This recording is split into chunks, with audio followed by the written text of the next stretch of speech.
Egg curry ఎప్పుడు రొటీన్‌గా కాకుండా ఒకసారి ఇలా చేసి చూడండి. రైస్ అండ్ రోటీతో కూడా చాలా బావుంటుంది. చాలా ఈజీగా కూడా అయిపోతుంది. ముందుగా స్టవ్ ఆన్ చేసి కడాయి పెట్టి ఆయిల్ వేసుకోండి. ఆయిల్ వేడెక్కిన తర్వాత 2 ఆనియన్స్‌ని ముక్కలుగా కట్ చేసుకొని వేసుకోండి. అలాగే 2 పచ్చిమిర్చి కూడా వేసుకోండి. ఆనియన్స్ ఫ్రై అయిన తర్వాత జీలకర్ర, కరివేపాకు వేసి కొంచెం సాల్ట్ వేసి ఫ్రై చేసుకోవాలి.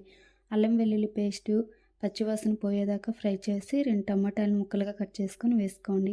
ఇప్పుడే కొంచెం పసుపు, కారం వేసి 2 నిమిషాలు మూత పెడితే టమాటాలు మెత్తగా మగ్గిపోతాయి. ఇప్పుడు ఇందులో 3 గుడ్లను కొట్టి వేసుకోవాలి. ఇప్పుడు గుడ్లను కదపకుండా 2 నిమిషాల పాటు అలానే ఉంచాలి.